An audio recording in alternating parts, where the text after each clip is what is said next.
Have you heard of that saying where you're the average of the five people that you spend the most time with? In today's episode, I'm going to tell you why, that there's great truth to that statement, and most importantly, how you could be the exception to that statistic. When you think about the five people that you spend the most time with, who comes to mind? Is it your friends, your family, your parents, your siblings, or is it your partner, your lover? These people shape you more than you think. They have lots of impacts as to who you are as a person, and they really contribute to the self-esteem and confidence that you have as a person.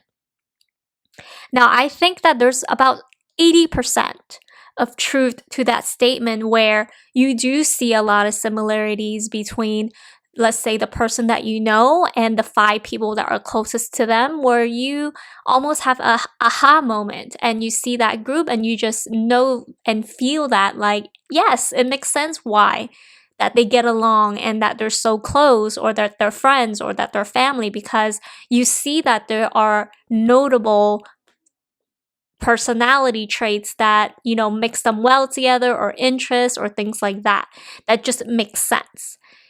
And then you have about 15% of people where, if you were to look at that group together, you don't necessarily see a lot of similarities per se, but it's almost that you could see that they're all different but in a similar way. Let's say you have a friend that have different interests than you. Even though that these interests are different, you also find it fascinating because it also trigger that curiosity or differences in you that make you interested to learn more, right? So that's why not every single friend group that we see, for example, are all just identical twins of that person, right? Like, not everyone have the exact same personality or anything like that. And sometimes, like, you hear that saying, opposite attracts. It's almost like that, where even in friendship, there's definitely friendships and relationships that are built based on differences, but they're all kind of have a underlining same interest that kind of bring these people together. And that's that 15%. And then there's that 5% of people where they're just so completely different that if you were to just look at their upcoming, how they were brought up, how they were raised, and everything like that, you would have never thought that they were surrounded by these people, or that they were raised the way they were, because who they have become or the person that they are just so much different than anyone that is really ever known, or anyone that has been surrounded around this person. Now, with that 80%, that 15%, and that 5% of different group of people, which one do you see yourself most similar to? Are you the 80% where you could see the five people around you really contribute to the person that you are? Or are you that 15% where you don't feel like you necessarily relate and agree and see a lot of similarity between the people around you most, but you do see an underlining commonality between all of you that made you guys mix well together? Or are you that 5% that, despite who was around you, the people that are around you, how you were brought up, how you were raised, you are the person that you are because of your mentality, your mindset, and how you believe you should be? And the reason why this topic even matters, about looking at if the five people closest to you really have an impact to making who you are, it's a really important one. Because when you think about, if 80% of the people contributes to a lot of who you are and impacts your personality and your confidence, these five people, you want to choose them very carefully to really make sure that you are surrounded by people that really bring out the best in you and really make your life richer and happier. And let's double click into that a little bit more, because I think a lot of people, what they don't realize is that how much these people around them really impact their day-to-day, their mental health, and who they are as a person. When you think about even a relationship, and you think about a healthy relationship versus an unhealthy relationship, what comes to mind?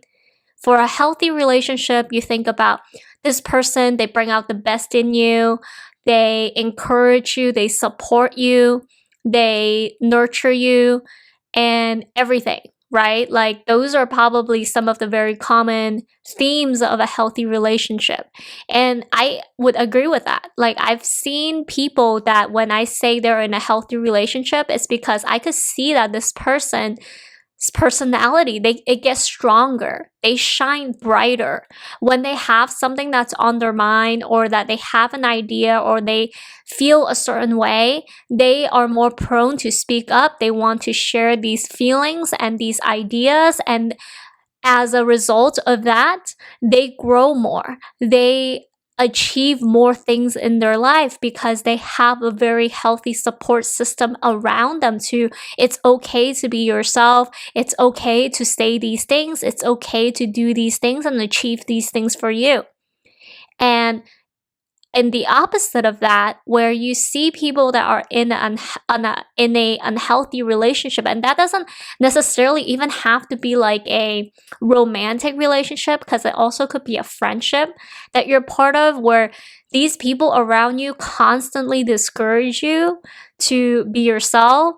They don't agree with who you are, what you stand for, your ideas, and soon enough, these confidence, these courage that you have in you slowly chips away one by one.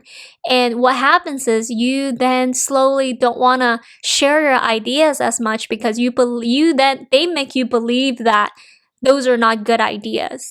They start to make you believe that you shouldn't share more of who you are because they don't make you feel good about who you are. And you slowly, your self-esteem, your identity, your belief, your ideas just slowly chips away. And to a point where a person starts to accept that, no, like that's just who they are. It's like they start to blame themselves for what other people have instilled in them. And that is why the people around you, being very conscious in who you choose to be around you, is very important, because they could really make you or break you without you knowing a lot of the times. So you really want to be conscious in that. And I know sometimes there are people that you choose to be in your life, and I think there are people that are kind of in your life by chance, or just kind of within your circumstances. You kind of have to, not have to, but I would say you have less choice sometimes. Like for example, if let's say the people that you feel like are bringing you down are your parents, and you are still at an age where you cannot sustain on your own yet, you can't move out yet, and so you feel stuck in that environment.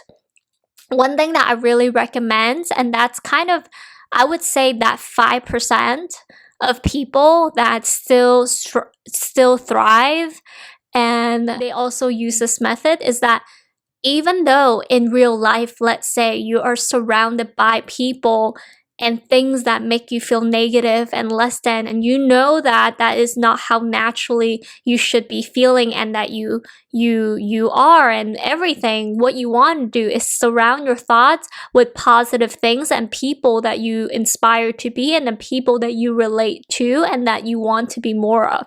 Now, how do you do that? There are many ways, one of which is reading about these people, right? So for example, reading people's bios. So let's say you have certain celebrities or public figures that you really look up to and you want to be more of, because you believe in their belief, you believe in their what makes them and everything. You could read more about them, and that's one way of really getting to know people you don't have the pleasure in meeting in real life, and that's okay. There's many people, for example, that I look up to personally that I also don't get to meet in real life, and there's a chance that I might never get to meet them. Some of these people are historical people, right? But because I feel like I could relate to them so well and I support and agree with their thinking and they inspire me and I want to be more like them, the way that I could surround my thoughts to be around that is to read more about them. So I would go out and buy books to read more, go to a library to get more information about these people, or leverage social media, right? If there are people or things that you are very inspired to and you want to learn more about, go surround your thoughts around these positivity that makes you happy, that makes you stronger and makes you you, right? Even if, let's say, the people around you, you feel like they don't believe in you, they always put you down, they always, don't approve of your ideas, seek other outlets out there that will support your thoughts and your ideas. There are ways, definitely, like, and I'm not saying like just go ahead, find other friends, because to be honest, like, I know that finding people that you truly connect with to have a good relationship to build on, sometimes it's not easy. So I'm not only saying that, of course, like, if you can, you should definitely try, but I also think that that there are certain types of people or public figure or things that you already are attracted to and you want to become more of, you want to surround yourself with, like, go ahead and do that. And so you want to surround yourself even just with thoughts and learnings of the people and things that you want to be more of. So what I'm trying to say is that these 5 people that you spend the most time with, I understand that not always you get to choose who those 5 people are. And 5, it really is just a number. It's just about the numbers of people that you are spending the most time with and spending most of your interaction, and that they really impact, like, your self-esteem and your confidence and who you are as a person. And I understand that sometimes you can't always choose these people, and that the people that you want to be around with sometimes is not available, or it's just not reality that we could be surrounded by these people whenever we want.